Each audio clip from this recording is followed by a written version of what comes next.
নমস্কাৰ কি খবৰ আপোনালোকৰ লকডাউনৰ কাৰণে তো সব বন্ধ হৈ গৈছে ইণ্ডিয়ান ইকনমিক গ্ৰাফডাল তলফালে গৈ আছে তাৰ পিছত ষ্টক মাৰ্কেটৰ গ্ৰাফটো তলফালে গৈ আছে কিন্তু অসমৰ যিটো ট্ৰলিং মাৰ্কেটৰ গ্ৰাফ এডাল ওপৰত গৈ আছে ষ্টাৰ্টিং ফ্ৰম হিমাক্ষী কলিতা তাৰ পিছত সুমি বৰা তাৰপিছত নেক্সট কাৰ নম্বৰ আহে ক'ব নোৱাৰি কাৰণ 3 মেলৈকে লকডাউনটো মানুহক এণ্টাৰটেইনমেণ্ট লাগে তো এইবিলাকে কৰি আছে আৰু কথাটো হ'ল যে তেতিয়া এজন মানুহে গ্লেমাৰ ৱৰ্ল্ডত এণ্ট্ৰি কৰে সেইটো হওক ইউটিউবাৰে হওক বা মুভি এক্টৰ এক্ট্ৰেছে হওক বা আপোনাৰ কোনোবা জাৰ্নেলিষ্ট বা ক্ৰিকেটাৰ ট্ৰলিংটো লগতে এণ্ট্ৰি মাৰে কিন্তু দেই আপুনি ফেমাছ হ'ব নে নহ'ব সেইটো গেৰেণ্টি দিব নোৱাৰে কিন্তু আপুনি যে এটা সময়ত ট্ৰল হ'ব সেইটো কিন্তু গেৰেণ্টি এতিয়া কথাটো হ'ল যে হিমাক্ষী কলিতা বা সুমি বৰাই অকল ট্ৰল হোৱা নাই ভাৰতত ডাঙৰ এক্টৰ এক্ট্ৰেছো ট্ৰল হৈছে ক্ৰিকেটাৰো ট্ৰল হৈছে কোনোবা জাৰ্নেলিষ্টো ট্ৰল হৈছে জাৰ্নেলিষ্টো সদায় ট্ৰল হৈ থাকে আমি দেখাই পাই থাকোঁ তো কথাটো হ'ল এনেকুৱা যে ট্ৰল কৰিব কামৰ ওপৰত ট্ৰল কৰিছে তেওঁলোকৰ ষ্টেটমেণ্টৰ ওপৰত ট্ৰল কৰিছে কিছুমান মানুহৰ এৰগেণ্ট নেচাৰৰ ওপৰত ট্ৰল কৰিছে তো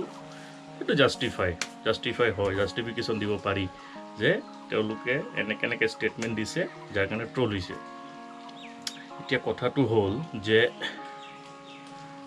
ভূষণ পাঠক যোনে ইণ্টাৰভিউটো লৈছিলে তেওঁকো ট্ৰল দিয়া ষ্টাৰ্ট কৰিছে এতিয়া হাঁহি উঠাৰ কাৰণটো এইটোৱে যে যেতিয়া আমি বলিউডৰ এক্টৰ এক্ট্ৰেছবিলাকক ট্ৰল হোৱা বা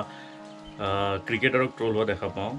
তেতিয়া মেক্সিমাম চাবচোন কি ক্লিপবিলাক কৰণ জোহৰৰ শ্ব'ৰ পৰা উঠায় প্লাছ আপোনাৰ ইফালে কপিল শৰ্মাৰ শ্ব'ৰ পৰা উঠায়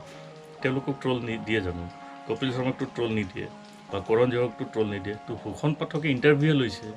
ভূষণ পাঠকেতো ট্ৰল দিয়া নাই তেওঁৰ ইণ্টাৰভিউত তো আমাৰ মানুহখিনি সেইটো এটা টেকনিকেল প্ৰব্লেম আছে যে ইণ্টাৰভিউ লোৱাজনক কিয় ট্ৰল কৰিব লাগে ইণ্টাৰভিউ লোৱাজনে নৰ্মেল ইণ্টাৰভিউ লৈছে তেওঁ তাতে কি দুখ ষ্টেটমেণ্ট দিয়াকেইজনে শ্লিপ অফ টাঙে হওক বা নিজৰ এৰগেণ্ট নেচাৰে হওক কিবা এটা কৈ দিলে আৰু যাৰ কাৰণে তেওঁলোক ট্ৰল হৈ গ'ল এতিয়া ইণ্টাৰভিউ লোৱা মানুহজনতো তাত দুখ নাই